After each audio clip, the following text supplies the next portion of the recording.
Hey you guys, how's it going? I'm in my favorite part of the house, the indoor bike garage. I told you, this is where all the magic happens. I love this place. I also love these bikes. Today, I'm going to share with you why I choose electric bikes over cars any day. Now, let's get to the show. Welcome to the Cruiser Racer channel. I'm Rebel Lion of the Electron Rebels Bike Club, and this is Bike Talk. Bike Talk is a personal vlog with electric bike enthusiasts. Here we share with you news about the e-bike industry and new technologies. We also feature electric cruiser and cafe racer brands. And we specifically highlight custom and DIY electric bikes. If this channel appeals to you, and you like what we like too, please click like and subscribe. Now let's get to the show.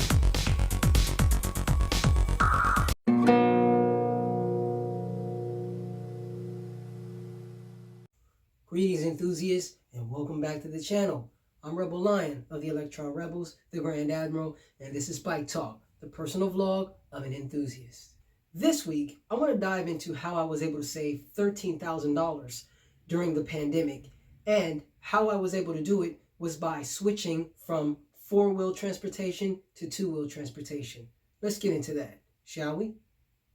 Now, before the pandemic, I worked in self-employment via the gig economy. And I put self-employment in quotation marks because if you are knowledgeable of Robert Kiyosaki's cash flow quadrant, then you're aware that self-employment only means employment, yet you have more responsibility. Now, many of us know, and for those of us who are not aware, the gig economy requires a contractor to have access to transportation, whether it be a car, a truck, a van, SUV, and sometimes even bikes. However, most gig economy positions require the contractor to either have a car or SUV. Gigs such as Uber or Lyft require the contractor to have a car that is no older than 10 years of the current year that we're in. For example, it is 2021. If you wanted to drive for Uber or Lyft, you could not have a vehicle that is older than 2011. So, at the beginning of 2020, I had a 2017 Subaru Legacy with a purchase contract of 7 years and a price tag of $22,000. I had already possessed the vehicle for 2 years and still had 5 years remaining. I also still owed $16,000 on the vehicle. But after 4 years of driving in the gig economy, I was tired of driving and I wanted desperately to be rid of the vehicle. It was more of a burden than a luxury. However, most gig economy positions require the contractor to either have a car or SUV. Gigs such as Uber or Lyft require the contractor to have a car that is no older than 10 years of the current year that we're in. For example, it is 2021. If you wanted to drive for Uber or Lyft, you could not have a vehicle that is older than 2011. So, at the beginning of 2020, I had a 2017 Subaru Legacy with a purchase contract of 7 years and a price tag of $22,000. I had already possessed the vehicle for 2 years and still had 5 years remaining. I also still owed $16,000 on the vehicle. But after 4 years of driving in the gig economy, I was tired of driving and I wanted desperately to be rid of the vehicle. It was more of a burden than a luxury. Because of the car and the jobs, I had to acquire $1,050 each month to pay for the auto insurance, the automobile, and parking. To travel and do my work, I had to also acquire $500 each month for fuel. That's a total of $1,550 each month to own a car. So, to say that I was self-employed or worked for myself was simply not true. When you have to acquire an additional $1,500 a month just to own a car, let's face it, who or what was I really working for? The answer to that question is certainly not myself. As a single person with no other responsibilities other than to myself, having a vehicle was simply not worth the trouble. $1,550 times 12 months equates to $18,600 per year. So, how did I manage to save $13,000 in 2020? Well, the answer to that question is much simpler than it sounds. I surrendered the vehicle, and I was willing to pay the difference for one more year. As a gig economy driver, all the wear and tear seriously devalued the vehicle, leaving me upside down on the auto loan. Once I surrendered the vehicle, I owed $5,300, which I was able to pay off within 11 months. Compared to the 5 years remaining, at $18,600 per year, $5,300 was a drop in the bucket and a price that I was willing to pay to be free. That is how I saved $13,000 in 2020. Building my custom electric bike cost me a grand total of $810. And the time that I had to build it, ample, with quarantine and all. I, for one, am truly happy that I got rid of that burden. Do I miss driving? Hell no. In 2021, there are so many alternatives to get around. Besides, I'm not much of a city driver anymore anyways. Will I ever own a car again? Well, not a car per se. As a bike rider, it seems that a van would suit my lifestyle much better. However, I'm holding out for an electric van. So there you have it. In 2020, I managed to save myself $13,300 by switching from 4 wheels to 2. So there you have it. In 2020, I managed to save myself from shelling out $13,300 by switching from 4 wheels to 2. And I gained a new admiration for electric bikes. Truthfully, it was the best thing that I could do for myself, especially in a year of uncertainty. Morning, guys. 9:30 in the morning, and I'm about to get things started. So today we're going to do something a little different, a little day in the life of Rebel Lion. See what I do. My six things that I do every day to stay productive. One of them is working out, which we're getting ready to hit that bar. I got push-ups and pull-ups today for my fitness, and after that we're gonna get started on some education. So come follow along, see what happens during the day. All right, let's get to working out.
All right, so here we are, working on them 6. So far, finished this one.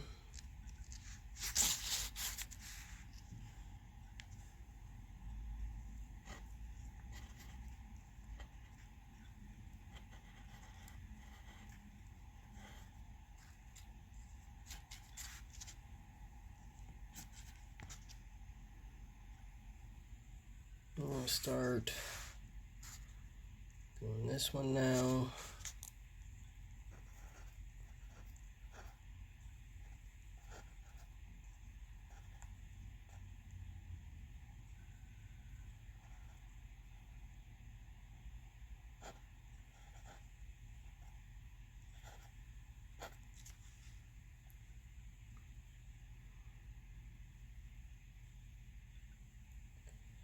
And before that, gotta take this down because I'm hungry. And then we'll be on to the screens.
Alright guys, so the production part of my day is done. Only thing I have left to do is edit video. I need to put together an episode of Friday Cruising, and that's pretty much it. Beautiful day out. I got some clothes drying in the window. Anyhow, it's a beautiful day out. I'm gonna go ahead and get out in about an hour or two, do a ride, just to breathe in some fresh air, feel the wind on my skin, and yeah, I'll be done for the day. That's my day. It's pretty simple, and I love it. Now, what I am doing is taking a look at Smoke Racer. I am inspecting it, looking at where stickers are, because I'm peeling stickers off right now. I believe that this month I'm gonna go ahead and get around to painting it. I have an idea of what I want to do. I just want to do a matte black color, simple, maybe a little gloss on it, definitely a gloss on it. But yeah, I'm gonna look at a matte black color, and then put a little gloss, like a polyurethane gloss on it, kind of protect it. But as far as stickers go, there's the only stickers that I've seen. There was only maybe 3 stickers on it, and they don't look like they have any, like there won't be any residue for me to have to do like any greasing off on any of that. But there is print on it, and I'm not sure if that's going to show up when I paint it. So I'm gonna have to inquire with some paint specialists about that. Now, I watched a video last night on YouTube on how to paint your bike frame, and I seen that it's recommended that you get it sandblasted. I'm not sure if I want to do that. I'm not sure where I can do that. I'll take a look. I'll call around and see where that's available, if it's within my range or distance, and then if it's also within my price range. And if not, I'll just be sanding it by hand, which I don't have any problem. I've got time. Anyhow, taking a look at the bike, there are these stickers here that I'm going to remove. So that, then there's this, like I said, there's this print right here. It's not stickers, it's print on the frame here as well. So, and then there's some design or whatever back here, a little print on that side, and probably on the other side there's some print down here. So yeah, black is what we're looking at, and I want to do it this month. So I'm gonna start looking into paint. I'm gonna go and get that fork properly installed. I was thinking next week, but I'll be looking into other supplies as well. Because I said I want to cover this somehow. What I was thinking was to build something that frames around the battery, and then of course the bag will be covered up or go inside of whatever I create.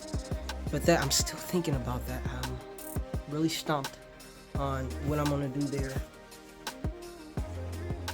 So that's an update on that.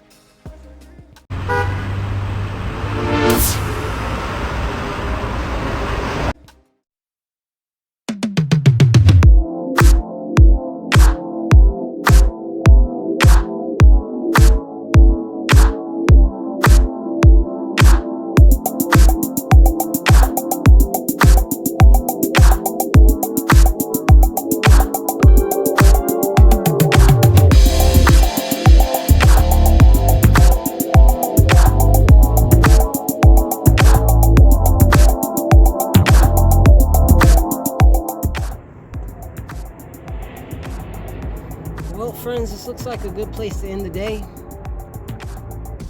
I'm down at the marina, one of my favorite places to be. I come down here to dream about the future. See, the end game for me is my very own yacht.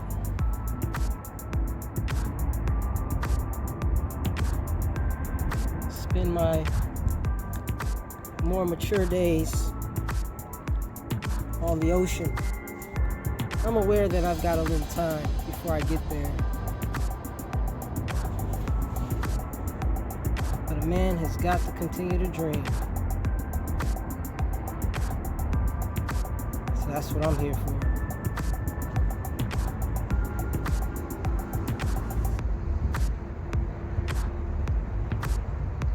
And I can actually watch the sunset from here. Got an open view, as a matter of fact. Check this out. Looks like I'm on the right side of town this time.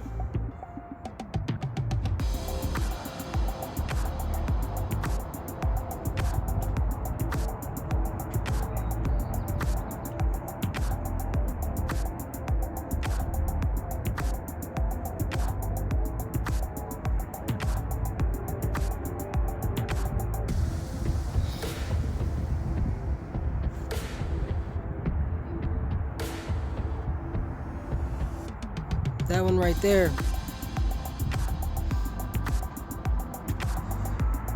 And that one right there. It's the ones I like. I wouldn't buy anything like that though. I need a sailboat. I don't be burning up fuel in the ocean, you know.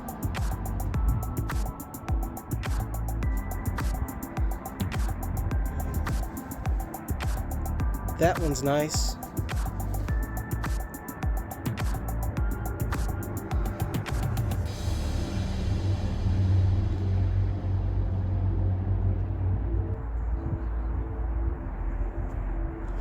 Just watch the sunset.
It's cold. I'm going home.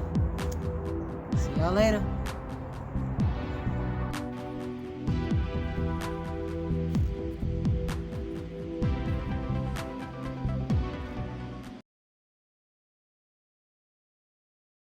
What's up, guys? It's been about a week since I've had my hands on my own build.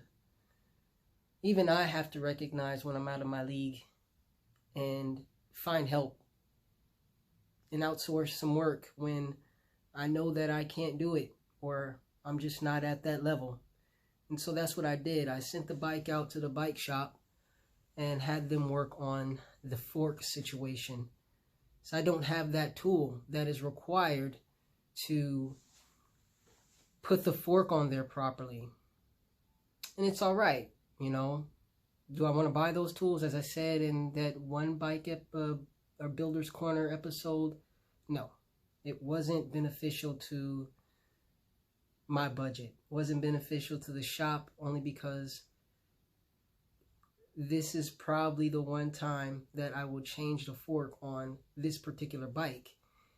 And it, like I said, it just didn't make sense to do so. So I got the bike back, finally got it back. It had been in the shop for about 4 days. They were backed up with other things and other projects, and kind of had to just wait with my hands in my pocket. And finally got it back, and let's go through the damage. Let me show you what was done. So here's the fork. That's our RockShox fork that I love so much. And what they had to do was change or install the cups, the new cups for the new headset. And look at that. We needed spacers. That's about 10 spacers, $1 each, $10 worth of spacers right there, in order to make sure that this stem or any stem would work with this setup. So that's 10 spacers that went on. And we've got the new stem, which is an adjustable, because I was not a fan of having to lean forward while cycling. I did a video with this bike when a ride, a Friday cruising ride, and the footage that I had was just, I couldn't use, because if you're leaning over on your bike with a chest mount, all you're going to see is the street or the front tire of the bike or the handlebars, and that just wasn't fun to watch. So got this adjustable stem, which I like very much. I got it up was highest so that, you know, look at that compared to the seat. So there won't be any forward bending on that anymore. They also fixed the brakes that I'd been having an issue with here in the back. Now, because this bike was originally made for cantilever brakes, that was what were installed on this bike originally. The cantilever brakes have posts where the brake wires sit. And if you follow this channel, you know at this point that I am not a fan of the cantilever brakes. So we went ahead and got those replaced, and now we are using these V brakes, front and back. The thing is that I couldn't get the brake cable tight enough, and we went ahead and had them go ahead and hook that up too, since the bike was in the shop. Got another cable on there. They figured out a little system here. We got some zip ties. It's going around this first post here where the original brakes would sit, and so it's going around that. We had to bypass this back post where the cantilever brakes were initially positioned through there. So yeah, so we got the brakes worked out, cable, got new headset, got new stem, and that was pretty much all that's been done. Now, because my bike is an electric and most bike shops, as I said, do not work on e-bikes, there was a surcharge. It was an upcharge on the work. So that's $35 for the service. Another, let's see, it was $20 for the service, $15 upcharge for the electric bike. So that's $35 to install these cups and the fork set properly. So we got $10 there for all those spacers, another $10 on that stem, 8 foot of brake cable, 8 feet of brake cable. You know, all this came out to about $75, which was not what I expected, but it was in the budget, so I had it. So there's some things that I have to put on hold until next month, like changing out, or not changing out, but putting the pedal assist. I need to get the tools to do the pedal assist for these here pedals. That's going to require me to get a crank extraction tool. So that doesn't cost very much, but like I said, right now I am over budget, or I'm out of budget for the month. And like I said, we're just going to put that off until next month. Either way, we got the bike working right. Safety comes first, along with that fork being properly installed. So yeah, we're going to pick this back up next month. But for the rest of this month, I'm going to enjoy taking it out on the trail and seeing what it's really made of. So that's it. This week was not difficult for me, maybe for the people at the shop, because I know they went through quite a bit getting all that together. But like I said, hey, no sweat off my back. It actually was a drop in the bucket. I don't mind paying someone else to do the work that I can't get done.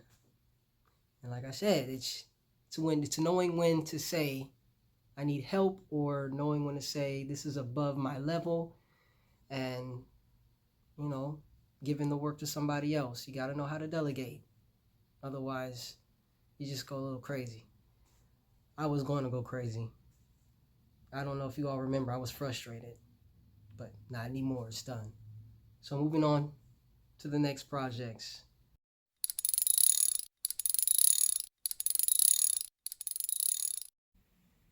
Hey guys, we're here in the Builder's Corner, and this week we're going to finish our electric bike safety gear series that we started back in February.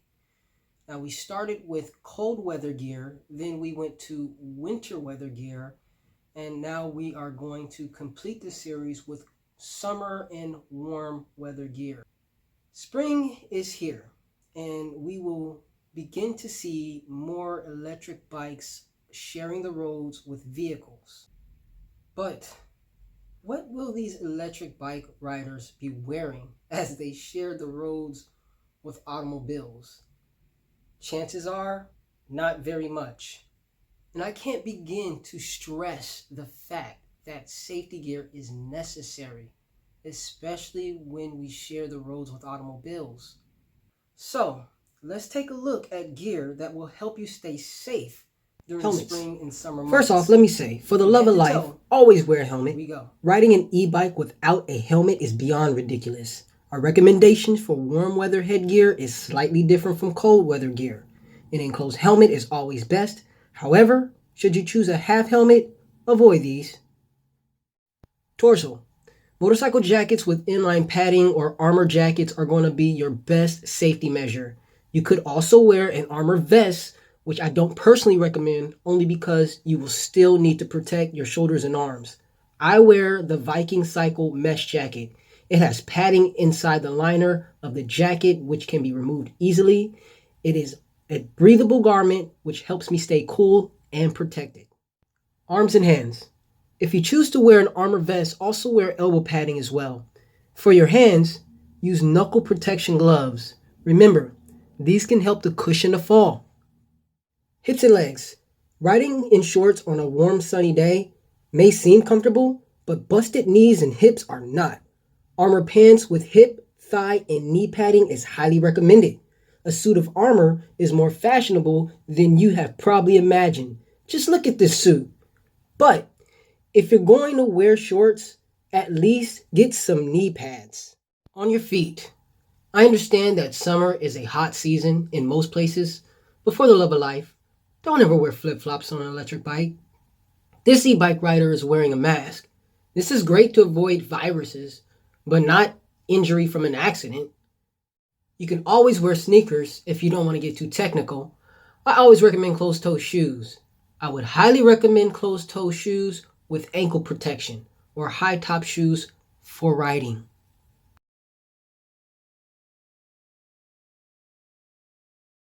Durable motorcycle gear is the best way to ride safely on an electric bike. And I'm not just blowing smoke. Let's not forget how American Idol Simon Cowell broke his back in 3 places after riding his electric bike, the Schwinn eb.12. This bike generates up to 60 miles per hour in speed. An electric bike with that much power is not to be toyed with. Anybody riding an e-bike with that much torque at their fingertips should always wear protective gear. And that unofficial recommendation doesn't just go for bikes that generate up to 60 miles per hour.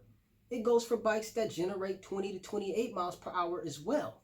Just because the weather's warming, let's not lose sight of the fact that electric bikes are much faster than standard bikes. And for standard bikes, wear standard gear. But for a 2-wheel electric vehicle, you better come correct and wear protection. Well, that's the show for this week. Thank you so much for tuning in and supporting the channel. We got more content coming to you. We post every Monday and Friday new episodes of Bike Talk and Friday Cruising. We also have Bike Talk Shorts and Builder Corner Shorts on Tuesday and Thursday. Plenty of content for you to enjoy. We look forward to seeing you next week. Please show us some love by liking this video and subscribing to the channel. Share it with people too. We want to grow the community. All right, guys. We look forward to seeing you next week. Until then, stay safe and ride easy. If you'd like to be part of our purpose, mission, and our journey, please consider becoming part of the Electron Rebels Bike Club.